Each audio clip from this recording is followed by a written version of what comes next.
बहुत ऐसे लोग हैं जो कि जमीन को खरीदने के बाद फंस चुके हैं। उनको जो है समझ में नहीं आ रहा है कि उनके साथ क्या हो गया। यानी उन्होंने क्या किया, पैसा खर्च किया, पैसा लगाया, और उसके बाद जमीन जो है जब खरीद भी लिए, जमीन की रजिस्ट्री भी हो गई, सारा प्रक्रिया हो गया, लेकिन अब वो कह रहे हैं कि मैं इस जमीन को खरीद कर फंस गया हूं, अब क्या करूं, मुझे समझ में नहीं आ रहा। और अगर ऐसा समस्या कभी भी आए किसी के साथ भी, तो सबसे पहले आपको डरने की जरूरत नहीं है।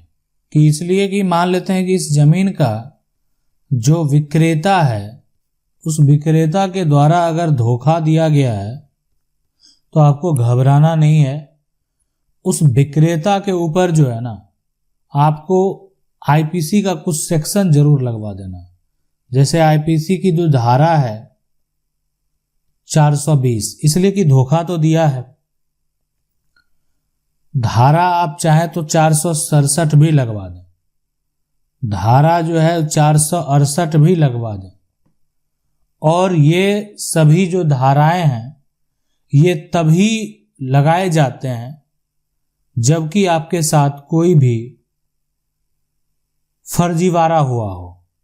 यानी या तो मान लेते हैं जो फर्जी पंचनामा बनाकर उसके आधार पर जमीन का म्यूटेशन कराया था और उसके बाद जमीन को क्या किया, बेच दिया। बहुत तरह का जो है फर्जीवाड़ा हो सकता है।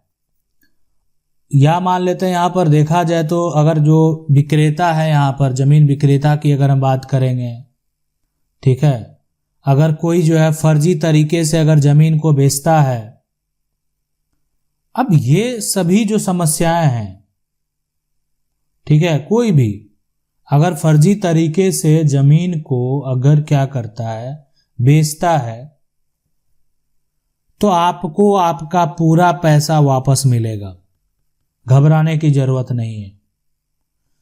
400 जो ये 20 की बात है, अगर कोई व्यक्ति धोखा दे देता है, बेईमान है, फर्जीवाड़ा करता है, छल कर देता है आपके साथ, विश्वास किए थे लेकिन फिर भी जो है वो आपके साथ धोखा किया, 7 वर्ष तक के लिए जेल जा सकता है। वो ऐसी गलती अगर करेगा 7 साल तक सजा हो सकता है। और अब तो और बचने की गुंजाइश नहीं है, नया कानून आ गया है। सुनवाई प्रक्रिया जो है वो जल्द से जल्द जो है होने वाली है।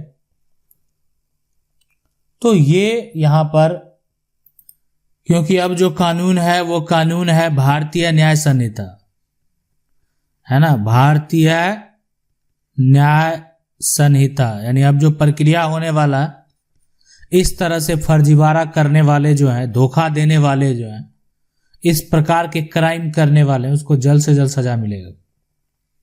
लेकिन पहले ये प्रचलन में था ठगी का, और ठगी करने वाले के ऊपर जो है ना 420 का मुकदमा दर्ज होता था। अब जो है ना ये अब नहीं होने वाला, ये बदलाव हो गया इसमें। यानी आईपीसी का जो धारा है 420, तो भारतीय न्याय संहिता का जो धारा है वो है 316।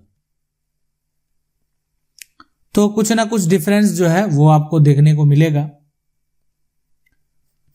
अब यहां पर देखें उसी प्रकार का जो यहां पर 467 है, इसमें भी कोई व्यक्ति अगर कोई भी अन्य प्रकार का रजिस्टर्ड डॉक्यूमेंट गलत तरीके से बना लेता है ना, तो उसके लिए उसको जो है सजा का प्रावधान है। 468 भी है धारा यहाँ पर, कोई जाली डॉक्यूमेंट जो है बनाकर अगर धोखाधड़ी करता है तो उसको दंडित किया जाएगा। इसमें भी 7 वर्ष का सजा है और साथ में उस पर जो है जुर्माना भी लगाया जा सकता है अगर इसी गलती अगर आप करेंगे तो, ठीक है।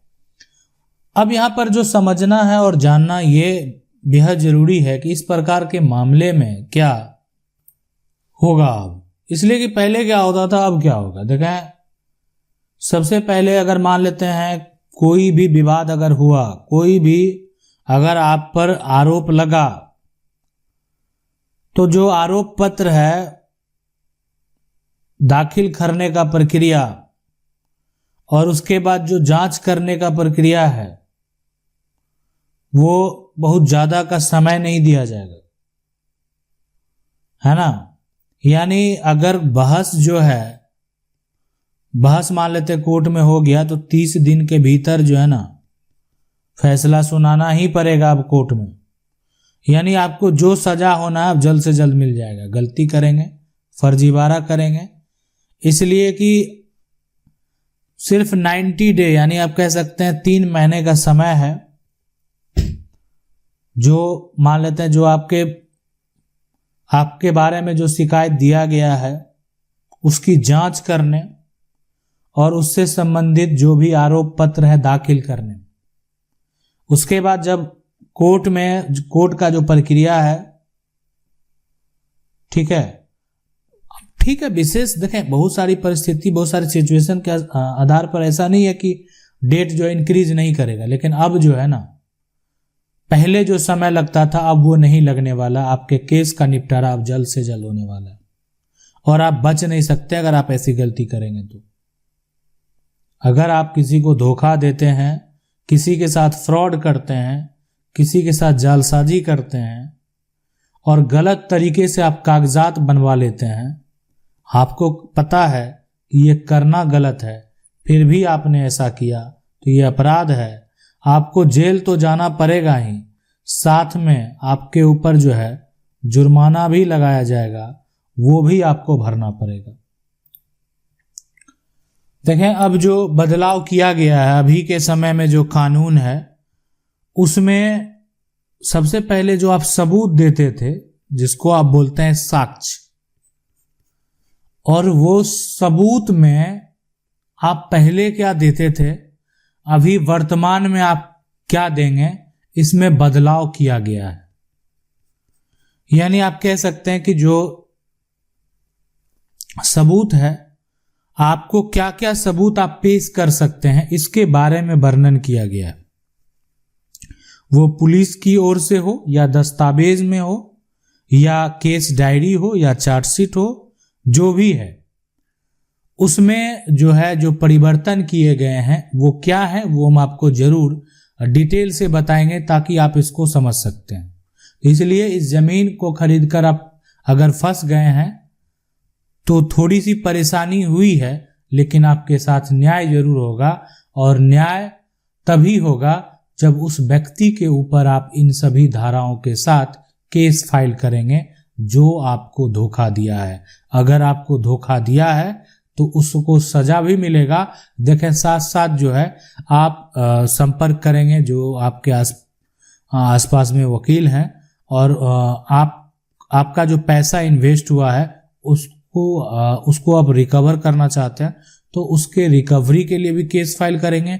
साथ में इस प्रकार का जो जालसाजी किया है उसको सजा दिलाने के लिए भी केस फाइल करेंगे। आशा करते हैं वीडियो अच्छा लगा होगा। वीडियो को लाइक जरूर कर दें। चैनल को पहली बार देख रहे हैं सब्सक्राइब करके जो बेल आइकन है उसको जरूर दबा लें। मिलते हैं अगले वीडियो में, तब तक के लिए जय हिंद।